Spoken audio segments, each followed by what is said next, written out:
The teen suspect could face capital murder charges after allegedly killing his teen ex-girlfriend and her brother. It happened this morning at a trailer park on West Canino Road in North Harris County. The shooting suspect left the scene but was detained shortly after. Troy Kless joins us live from where this all unfolded. Troy, what are you learning tonight? A 2-year-old girl was in her mother's arms when a planned child exchange began outside a trailer home in North Harris County. The man who'd come to collect her reportedly arrived without a car seat, so the family changed the handoff. Then, according to authorities, he came back with a gun. By the time deputies reached West Canino Road, the child's mother and uncle had both been shot multiple times. The toddler was physically unharmed, but the man accused of opening fire had already left. Deputies would find him later near Humble. His arrest answered where he'd gone. It didn't explain how a routine handoff ended with 2 siblings dead, and it didn't explain why the older brother, who hadn't arranged the exchange and wasn't part of the former relationship, became one of the victims too. That part of the story starts in the driveway, with a teenage mother holding her daughter, and a brother who came outside when she needed help. But before we untangle this heinous crime, this is 10K Crimes. Subscribe and stay with us as we follow the changed child exchange, the brother who stepped into the confrontation, and the arrest that led to a capital murder charge. The first call came at about 10:50 on Sunday morning, July 26, 2026. Harris County deputies were sent to a trailer park in the 200 block of West Canino Road after a life in danger report that more than one person had been shot. The call gave them little time to understand what had happened. It only told them that people at the property needed immediate help. When deputies arrived, relatives were already trying to save the 2 victims lying outside near the trailer. Both had suffered multiple gunshot wounds. Deputies kept up the life-saving effort until paramedics took over, but neither victim survived. The shooting had unfolded in daylight in a driveway surrounded by other trailers, with family members close enough to see or hear at least part of the confrontation. And at the center of it all was a child too young to explain any of it. The 2-year-old girl came away physically unhurt. Her mother didn't. Authorities said the accused man fled in a vehicle, but he wasn't a stranger who'd shown up with no connection to the people there. He was the child's father. That relationship gave the shooting a domestic context from the start, while the 2 people left in the driveway gave the case its human cost. They were Karen Rivera, a teenage mother, and her older brother, Efrén Alberto Sidonio. Karen was raising a 2-year-old daughter with Angel Javier Rodriguez, her 19-year-old former boyfriend. Their relationship had ended, but because they shared a child, contact between them hadn't ended completely. Pickups still had to be arranged. So did drop-offs, transportation, and all the practical decisions that follow a breakup when a young child connects both parents. That Sunday morning, one of those arrangements brought Rodriguez to Karen's home. Efrén was 29. Rodriguez hadn't come to see him, and Efrén hadn't arranged the handoff.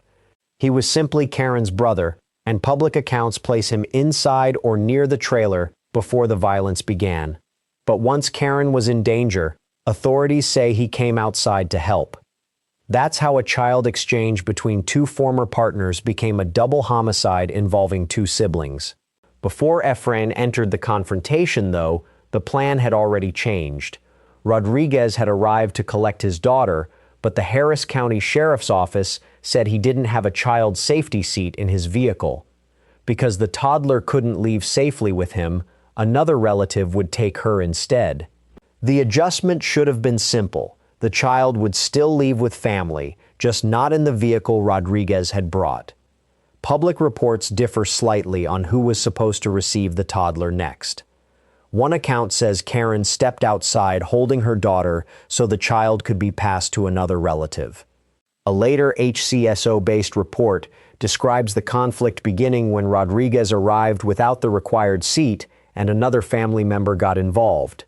The wording changes from report to report, but the shared facts hold up. Karen was outside holding her daughter, Rodriguez remained at the property, and the original plan had changed because there was no car seat. That missing seat explains why the handoff stalled. It doesn't explain the gun. According to testimony given at a July 29th probable cause hearing, gunfire broke out and Efrén ran outside after hearing it, trying to help his sister. Rodriguez shot him.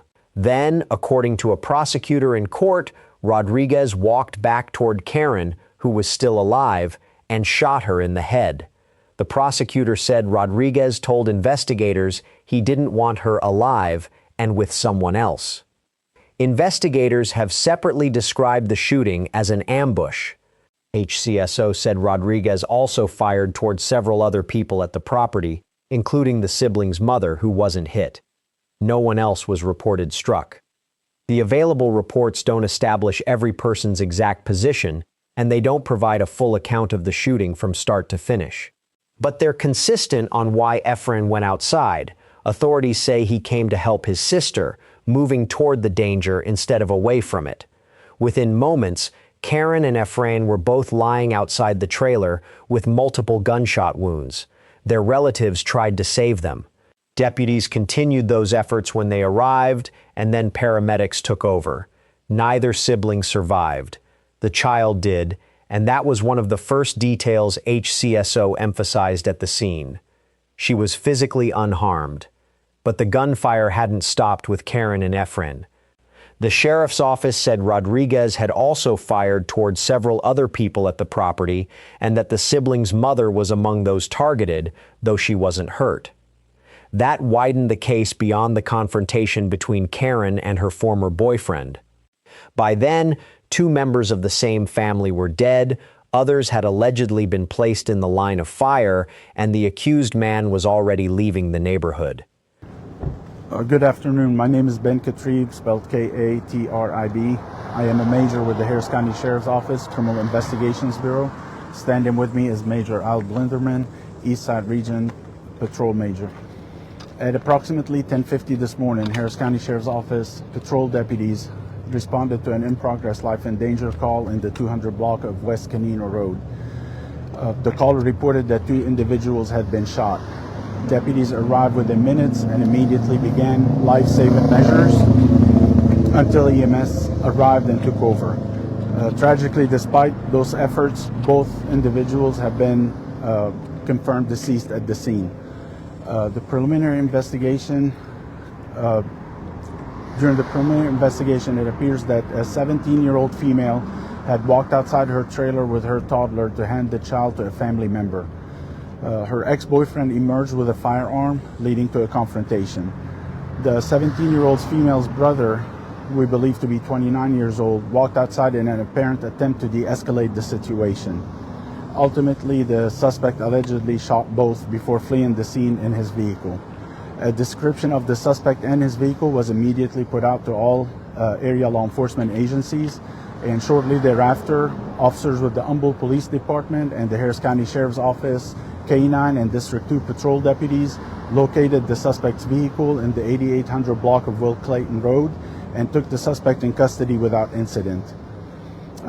Harris County Sheriff's Office homicide detectives and crime scene investigators are processing both scenes, and we're working to determine the full sequence of events. This is an ongoing investigation. Anyone with information about this incident is urged to call the Harris County Sheriff's Office non-emergency line at 713-221-6000 or Crime Stoppers of Houston at 713-222-TIPS. This is all the information I have. I'll try to answer any questions you have. Major Katrib, first and foremost, there's a young child involved in this. What was the status of the child? Was this child handed off to family, or? Miraculously, the child is unharmed and will eventually be with family, yes. And to confirm, we have a 29-year-old older brother and a 17-year-old female who is the ex of the suspect? Yes, and the suspect is believed to be 19 years old and is in custody. Thank you, sir. When he was arrested, did he, was that a traffic stop, or what was the nature of the arrest there? So we use technology to locate the area where the vehicle might be, and that definitely the hard work paid off, and the vehicle was located, and so was the suspect. And we believe we might even have the pistol as well. Did he offer any resistance? Did he? No, he was taken in custody without incident at that point. The family stayed on West Canino Road with the aftermath. Deputies, meanwhile, turned their attention to the vehicle. Harris County deputies coordinated with Humble Police as the search moved toward Will Clayton Parkway.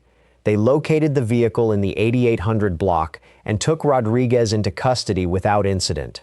There was no reported confrontation with officers. The arrest was calm, even though the scene he was accused of leaving wasn't. That contrast ended the immediate danger, but it didn't settle the case. Rodriguez was now in custody, but investigators still had to connect the accounts from West Canino Road with the physical evidence found at the scene and during the arrest. Later that night, Sheriff Ed Gonzalez announced that Rodriguez had been booked into the Harris County Jail and charged with capital murder in connection with the two deaths. One item drew particular attention in the early reporting: the handgun. At the scene, HCSO Major Ben Catrib said investigators believed they may have recovered it. That wording was preliminary, and it mattered. The initial reports didn't identify exactly where the weapon was found, and they didn't confirm that ballistic testing had connected it to the bullets or casings from West Canino Road. So the possible recovery gave investigators an important lead, but not yet a publicly confirmed forensic match. The arrest answered who was in custody.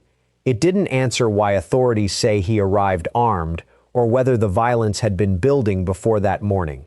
For those questions, reporters turned to Karen's relatives and to the court record itself. Karen's aunt said the family had been worried about Rodriguez even before the shooting. She described an earlier school incident where he allegedly took Karen's phone and said the school later restricted his access after Karen's mother asked that he be kept away. No school record has been made public, so that detail stays exactly where it belongs, with the aunt who told it. The family had also tried to put distance between Karen and Rodriguez, but because the two shared a young daughter, that distance was never as simple as cutting off contact. The child still needed to be picked up and dropped off, and those arrangements kept pulling the adults back into the same orbit. Relatives also said a restraining order had already been in place against Rodriguez. That claim could matter a great deal, but the underlying filing hasn't turned up in the public sources reviewed for this documentary, so its date and terms remain unknown, and it's unclear whether it would have allowed any contact involving the child. For now, it stays what the family said it was, a restriction they believed was already there. None of this tells us exactly what Rodriguez intended when he drove to the trailer park that morning. But it places the child exchange inside a relationship the family says had already given them reason to worry. The missing car seat is what changed the handoff. The history between Karen and Rodriguez may be what explains why that small change turned so dangerous. By the next day, Rodriguez had been charged with capital murder in both deaths. With a really tragic story, we're learning new details about a deadly case of domestic violence from over the weekend that left a teen girl and her older brother dead. This happened yesterday morning at a trailer park off of West Canino Road, and that is where we find our Trayson Bragg this morning. Trayson, what are you hearing from neighbors there? Sad because the mom, she's a single mom. She's a single mom. She had 3 kids. Now she just has 1. And a little girl, the baby she left. Unfortunately for that child, today that child just lost both their parents. One's deceased and one's going to be in prison the rest of their life. And while the case moved into the courts, Karen and Efrén's family faced something no hearing could resolve: 2 funerals instead of 1. Karen's daughter went to live with relatives. She'd lost her mother and the uncle who ran outside to help her. The family, originally from Guerrero, Mexico, said they hoped to bring both siblings home for burial, one long journey for 2 people whose lives had ended in the same driveway on the same morning. Karen had gone outside because her daughter needed a safe ride. Efrén had followed because his sister was in danger. Now their family was preparing to carry them both back to Guerrero together. They wanted justice, but before any hearing could give them that, they had to live with what the shooting had already taken from them. A case number can't describe a little girl growing up without her mother. It can't measure what this family lost the moment Efrén stepped outside to help. And it can't undo the mourning either sibling left home for the last time. Karen was a teenage mother who just wanted her daughter to have a safe ride. Efrén was the brother who authorities say moved toward danger because his sister needed him. Neither made it back inside. What should have been a 5-minute handoff became the moment this family lost them both. If you believe cases like this deserve careful, complete coverage, subscribe to 10K Crimes, leave your thoughts respectfully in the comments, and share this story with someone who should hear it.